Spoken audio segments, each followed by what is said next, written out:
a lot of bands because everyone and their mother played guitar. So it's like, Right, fine, whatever it totally. takes to make this work. Also, I have to be recording this stuff anyway, so I'll just play bass. But you realize on a weird level how much control you have over what the rhythm and cadence of a thing is. Yep. By where you sit with a drummer, and then when you're starting and stopping your notes.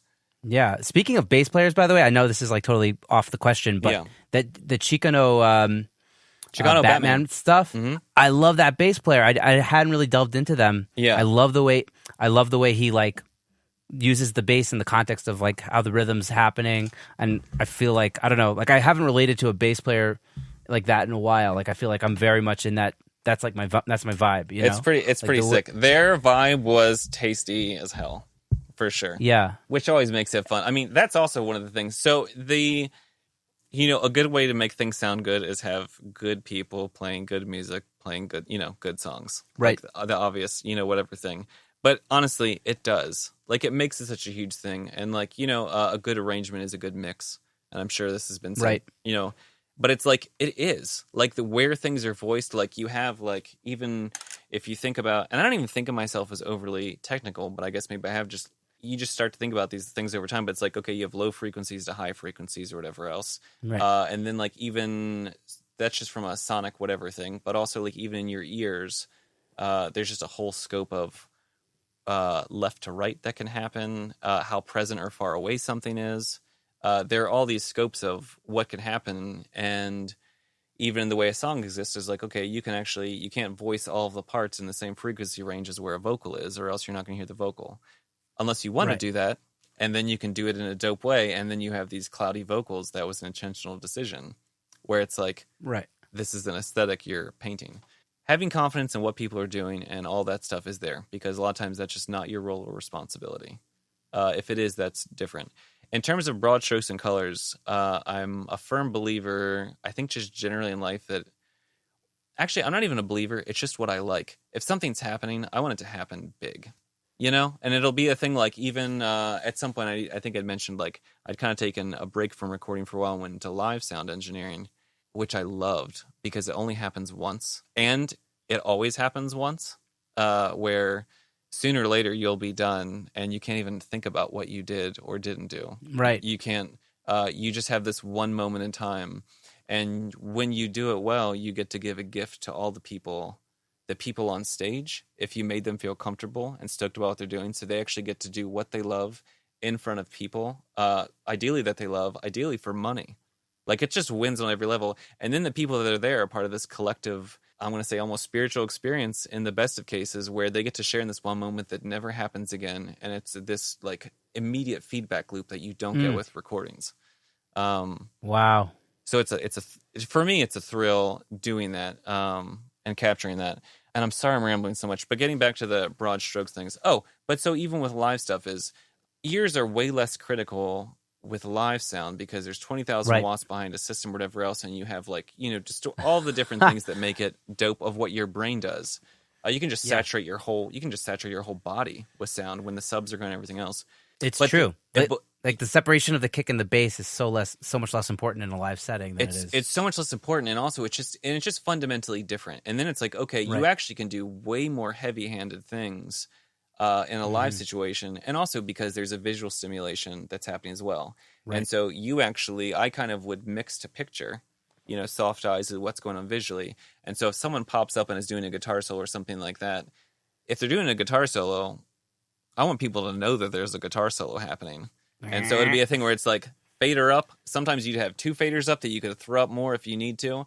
A lot of times with guitars, you don't need to do that because they already have 3 boost pedals going or whatever else. And you have to pull out all of the 2K on a thing and throw up, 800 to 900. So it's like, okay, well, we want to hear you. We want our ears to be like razor bladed off. But anyway, when it's happening, you want to be in it and experience it and feel it and know that, like, also not just that, I can only focus on one thing at a time. Like, I am not a multitasker. I don't know that anyone is too much, but I am for sure not, and I know that. And so, like, if something's supposed to be catching my attention, fucking catch my attention and just tell me what I'm supposed to be listening to.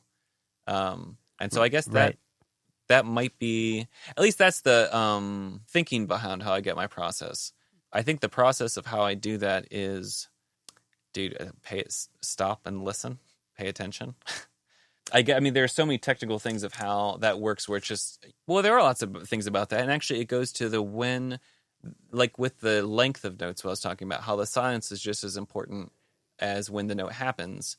It's the same thing as when frequencies are going, if everything's hitting at 100 hertz, well, one, it's not going to sound that great overall, but they're all talking over top of each other. And so not only are you not getting it to sound good in a dope way in general, you also can't even hear any of the things very well. And so it all sounds like shit.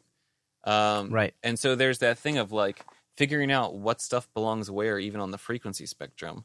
And that's just like a mental way of thinking about it. But that's also where it comes to, is just listening.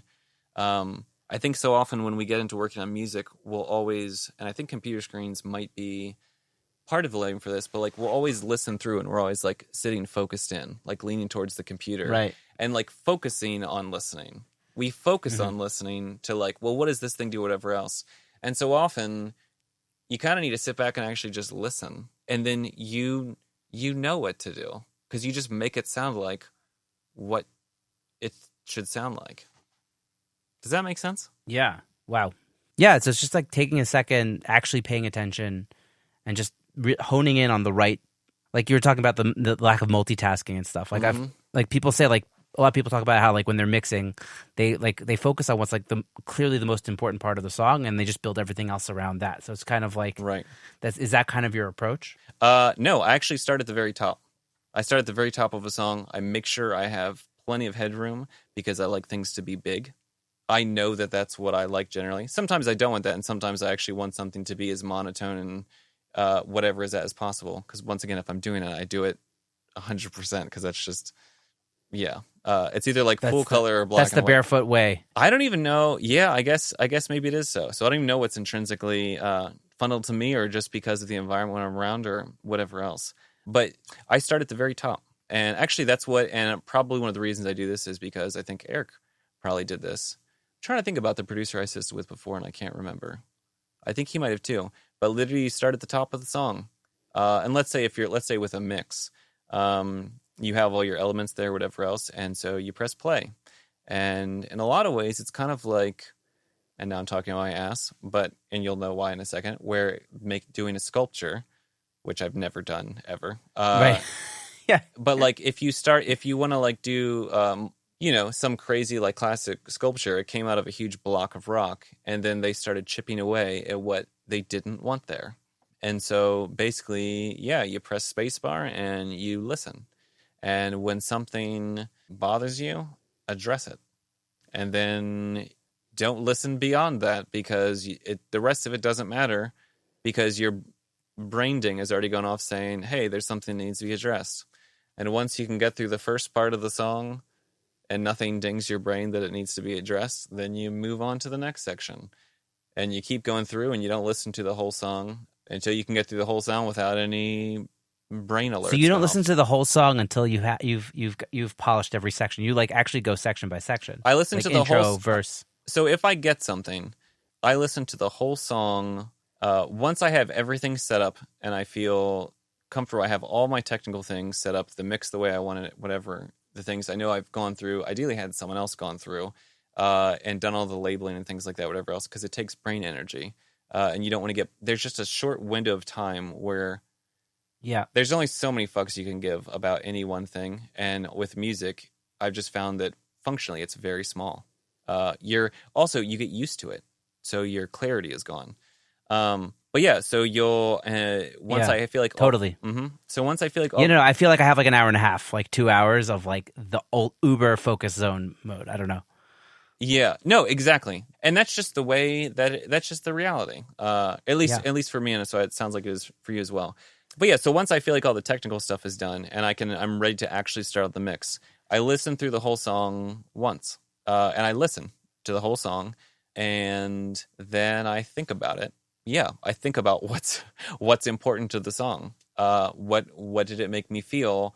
Why did it make me feel those things? Were there any missed opportunities that I should be addressing in the mix?